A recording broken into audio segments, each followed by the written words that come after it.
Welcome to Fixated, the Fixed Income Podcast. I'm your host, Elizabeth Moran, Editorial Director of Fixed Income News Australia. Join me as I talk about the latest news, views and education in fixed income investment. I'll be joined by industry experts from Australia and across the globe. Welcome. Today I have Dr. Laura Ryan, Head of Research and Development at Ardea, for this special International Women's Day podcast. Hi Laura, welcome back to Fixated. Thanks, Liz. We recorded a podcast back in May 2021 when interest rates were near zero. I recently found out that it was you that I was watching on Grand Designs not so long ago, renovating your inner city Sydney terrace with specific sustainability goals in mind. I've just got nothing but admiration for you. That must have been some journey. The research and the time you spent on your house must have been exhausting, and there are so many hurdles building. I know because I've recently finished a build myself and I think I'm still getting over it. You have this incredibly busy role. How did you balance work, life and family during the build? Yeah, thanks for having me back, Liz. Ruthless scheduling. So, I would do things like get up at 4:30 in the morning to get things done before I'd go off to work. The entire weekend is spent, just researching and, figuring things out and coordinating things. So every single spare second was scheduled. So, exercise, fun time. I always have time for family though, and special friends. So that's always really important. It's so stressful. It's just, I'm tearing my hair out, and I'm sure you were at times as well. And watching you do it on TV, I mean, you're just so brave. I thought you were so brave. Anyway, would you do it again? Yes. Maybe if you had have asked me halfway through, there were definitely some low moments. So what am I doing? Am I just a special kind of idiot for doing this? So definitely low moments, but I've got plans now for, the next project, and I know what not to do now, and I know the right people, and I'm kind of looking forward to not repeating those same expensive, very costly, time-consuming mistakes again. So, yeah, I've got new plans. So the short answer is yes. Oh, wow. Oh, wow. We have built twice, but I'm not doing it again. Twice is way too many times. Just thinking about having watched the show, do you have any suggestions for listeners thinking about embarking on a renovation or a build, and any particularly around sustainability? Yes, definitely. So the right people are key. You have to find the right people. I met so very many people throughout the whole project who made promises but then couldn't deliver, or who would agree to, the goals that I had listed, but then would try and walk me back from them. And and I had a goal. I wanted to complete these things, and so you definitely needed to find the right people. And it's those kinds of people that say to you, "Oh, I don't know, but I'll give it a go, and let's try and figure it out." They're the kinds of people. And actually, I'm opening the house up for Sustainable House Day on Sunday, 4th of May. So if people want to come and have along and have a bit of a sticky beak, and then also meet all of the people that helped me, then they're welcome to do that. Oh, that's fantastic. And this is tracking a little bit, but I just love the tiles you used upstairs. I think they were outside. Oh yes, yeah. Like, yeah, they're nice. They were expensive, and I got a lot of ribbing for that. But I think people forget that it covered a whole terrace, a bathroom, the kitchen, and then the floor in the laundry as well. So it was quite a big surface area. So yeah. But they were just gorgeous. I love them. And I thought, how did you have the patience to find them? Because there's tiles and tiles and tiles everywhere. Anyway, congratulations. I think it's a beautiful house. If you haven't seen the Grand Designs episode, we'll put a link on the website so you can find it. Just thinking about your life now, can you tell us a little bit about your childhood, and were you always interested in STEM subjects at school? Yeah, I really liked maths from a little kid, and I think it was the problem solving. So I liked the idea of breaking big problems down into little problems. I kind of got some sort of satisfaction out of that. But I think also the teachers were really important. We had a teacher when I was in high school. His name was Mr. Pierce, and everybody loved Mr. Pierce, and he ran the maths classes. And yeah, he just made it fun, even for those people that not everyone likes maths, not everyone likes school. But they loved him and they loved turning up. No detentions in that class with him. You know, even the naughty kids liked it. So, yeah, I think if you get a good teacher, that can really inspire you. So, yeah, and then I think the school itself just really encouraged that kind of interest as well. So, yeah, I think I was very lucky to go to a good school and have really, really great teachers. I think that's so true. I remember in about grade 6, we had a Canadian and he loved maths and he loved baseball. So we would do maths and baseball till the cows came home, and nearly everyone in that class went on to do, year 12 maths in some form. So, Oh, wow. yeah, definitely. Yeah. Yeah, he was really, it was just the right age, maybe, I don't know, but we all loved maths. So, yeah, I fully understand where you're coming from. Um, did you have any influences in your life beside teachers and obviously parents? And did they help guide you into a career or a path, if you like? Uh, I don't, not really early on, but definitely later on, I did start to work with some more senior quants, female quants in finance, and that had never really happened to me earlier on in my career. So I was kind of like, oh, where are they? What do they look like? How do they act? You know. And then during my time at PIMCO, there was a lady that I worked with there, and her name was Soraya Kazia, and she was amazing. She was really clever, really creative, and I just went, wow, you know, that's somebody that I would really like to be like. So I don't really think that there were really any people for me to look up to in my junior years in the kind of role that I have. So hopefully that's changing. But yeah, I don't remember anyone. Oh, I hope it's changing. Um, and what's it been like working in finance? You've spent many years now in finance, and have you ever felt any discrimination or? Look, the research shows that discrimination still exists. So even my own research with the CFA Institute and the ANU, but research paper after research paper shows that there's still barriers. There's still unconscious bias. We know that the pay gap still exists even after you control for merit-based variables like years of experience, education, job function, the organization that you work at. That pay gap, despite what some out there might say, it still does actually exist. So um, I think one of the issues that we have recently is that we're seeing a little bit of a backlash about that, as though somehow now there's this reverse discrimination. But my take on that is, look, all of these institutional uh, goals of trying to implement DEI and even things up.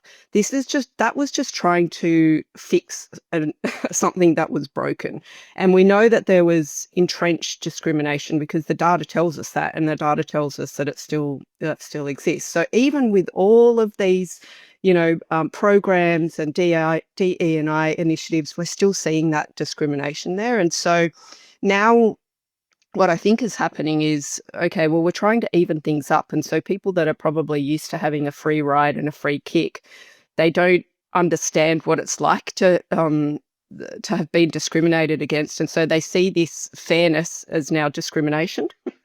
And so I think that's a little bit of an issue that we're just going to have to call out and say, look, sorry, but the data doesn't support that. The data still shows that women are being discriminated against on a large scale across many, many industries, and it's in sexual harassment, it's in promotions, and it shows up in the pay gap. So, Laura, thinking about discrimination a little bit, have you ever experienced a situation where you have this great idea, but then a man or a bloke will come in and take it as his own idea? Yes, it's not a cliche. We're not making it up. It definitely has happened, and I've discovered a method for counteracting that. So, if I know that I'm going to be presenting an idea or an argument at a meeting, I'll send the email with the ideas prior to the meeting, and it seems to have a different outcome. So, I think because it's written down, it gets cemented in people's minds in a better way than if I say it during the meeting. I mean, I would prefer if, me speaking up about an idea would be attributable to me during the meeting, but if this is the method that I have to use, then, so be it. So yeah, it definitely happens, Liz. Oh, I used to get so frustrated. And in the end, I'd just copy in lots of people into the email with my idea. And so I had a date and a time on it because it was like, hang on, you're getting that bonus because of my idea. That just was crazy to me. But also speaking up in meetings, have you found a way? Because women can be in meetings, but we're not naturally, well, I don't think, given the opportunity to speak. Have you seen that happen as well?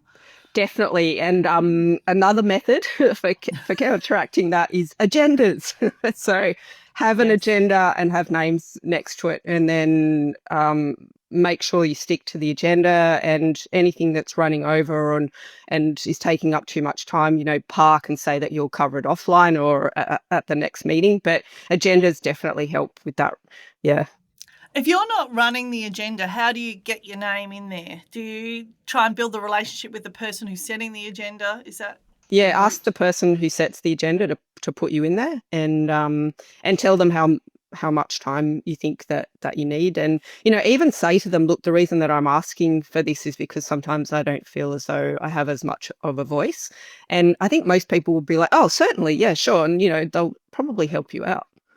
Certainly, like just from my own experience, I worked in London for 5 years, and I never felt that in the UK.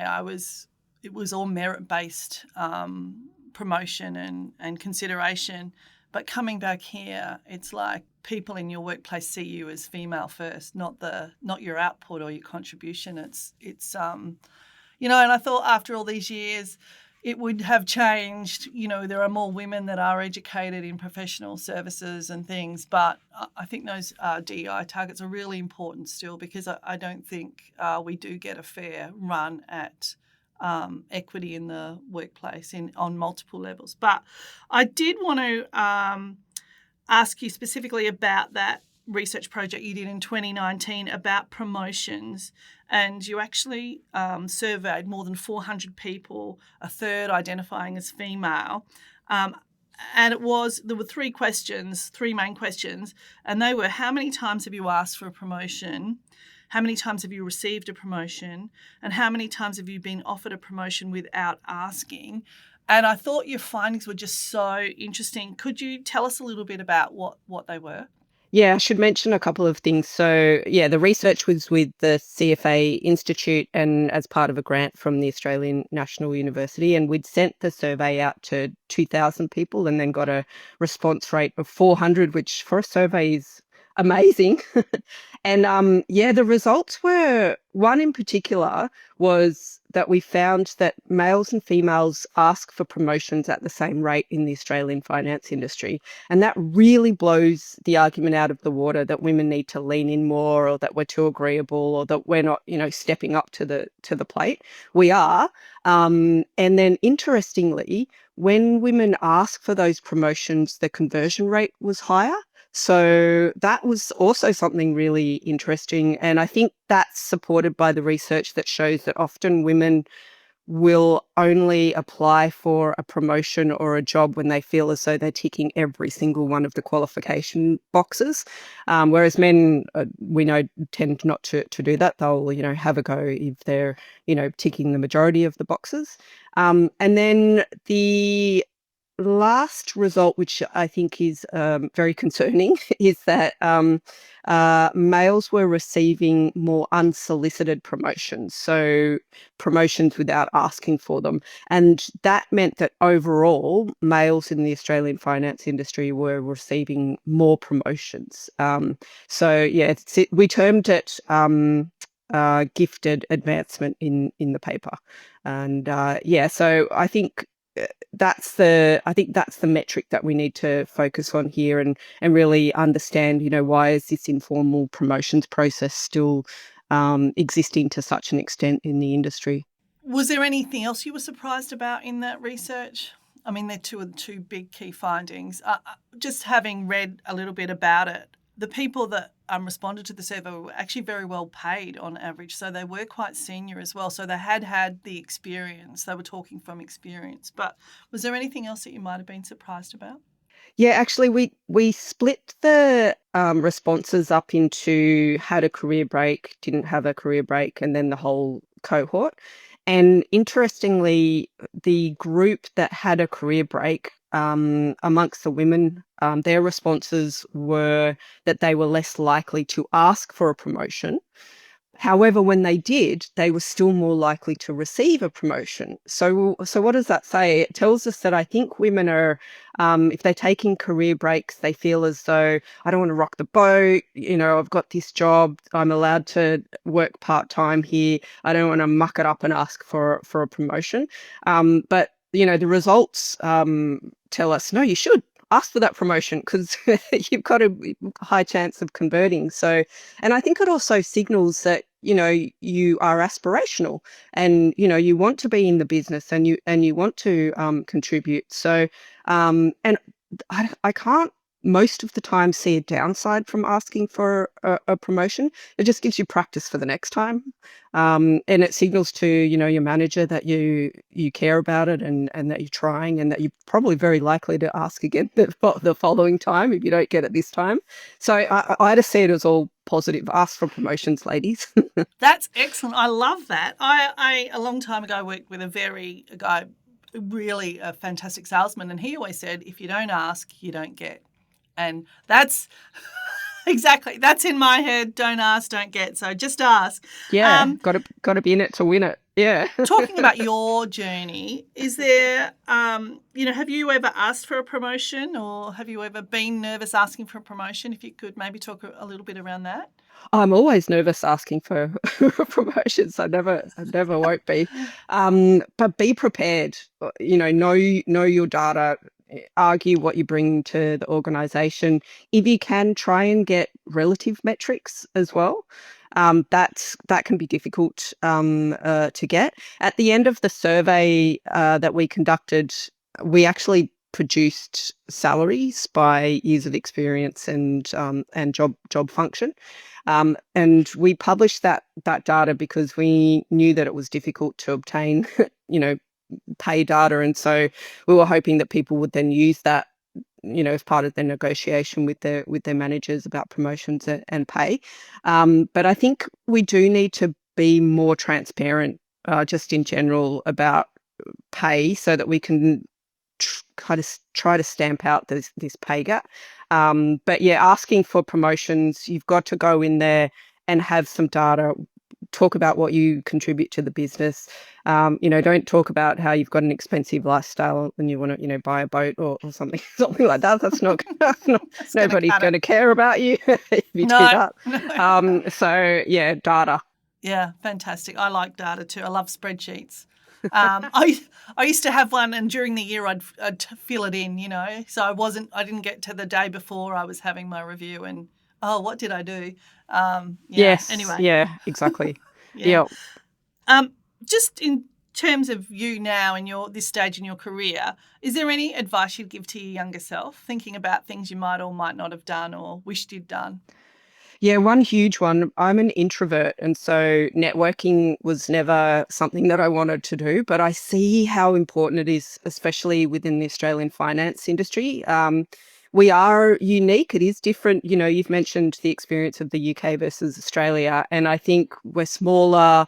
You've got to tap into that women's network. They're so helpful. They're so informative, and you'll make great friends, but also, putting you forward for roles, telling people about roles, telling people about you, helping you navigate the industry in general. Those networking events and organisations, I think are really, really, they're so strong and effective. Okay, let's join up. Just thinking about mentoring, have you ever had a mentor? Yes, I've got 3 at the moment, actually. So 2, Great. 2 informal ones, who don't actually, I don't think they know that I would say that they're my mentors, but I definitely ask them for advice all the time. And then I have a formal one, and I have 1 female and two male. And I think having a mix is important because our perspectives are different. And I think sometimes I'll go to each one of them with the same question and say, look, this is a problem, and it is interesting to see the different perspectives from the different genders. So yeah. And with your formal mentor, how did you find them, or did they find you, or you worked with them? Yeah, I found it through my employer, through my employer, Ardea. And so it's started out being quite structured, and now it's whenever I've got an issue. But yeah, it's like they're so helpful, so very helpful. And just a couple of other questions about where you are now in your career and your aspirations, and just thinking ahead. Do you continue to try and study, or you're putting more into your own like your workplace, or do you have what are your aspirations from here, Laura? Yeah, I want to, I guess, grow my business function at Ardea. I'm quite proud of what we've achieved so far there. The research team, we develop lots of software for clients, and I want to keep doing that. I really love seeing, I guess, our future leaders join Ardea, and then watching them evolve and become more confident. So I get quite a lot out of that. So I'd love to just keep doing that. And then on the house sustainability side of things, yeah, I've definitely still have plans for that. So I have to figure out how to make sure that this house functions properly, and that I can, rip the Band-Aid off and go completely off grid. So I'm off grid for the water and the sewage, because I have that incinerating toilet. And then once the council lets me put solar panels on the front roof, I can go off grid for electricity, and then I'm flying on my own. So figure all that out, document it, and then figure out what the next plan is. Maybe another tiny house, or something along those lines, I think. Oh, fantastic. You're such a trailblazer, and I'm just full of admiration for you. I cannot, I think you're so brave, and it's so great that you're taking those steps and making your dreams happen. But just one final question. What do you do to switch off and have some fun? Or is research still fun, right? We're both nerdy. Like, do you like just getting in and still doing more research? Yeah, I do. This is probably a really crummy answer for the listeners, but so I exercise a lot, so that definitely helps me turn off. I think most people would give that answer. But I love reading research about sustainability. So, my job is research, so I'm used to reading journal articles and that kind of thing. So reading journal articles that aren't about finance instead in sustainability. I do that on weekends as well. I'm scared to admit. It's been great having you, Dr. Laura Ryan. Thank you so much for joining us on this special podcast for International Women's Day, and wishing you all the best. Hoping to see you on Grand Designs again soon. Oh, thanks, Liz. Thank you for joining us this week on Fixated, the Fixed Income Podcast. Still hungry for more fixed income news, views and education? Then visit fixedincomenews.com.au, and don't forget to subscribe to our newsletter to have the latest news delivered right to your inbox. Thanks again for joining us. I'm Elizabeth Moran, and we'll see you next episode on Fixated, the Fixed Income Podcast.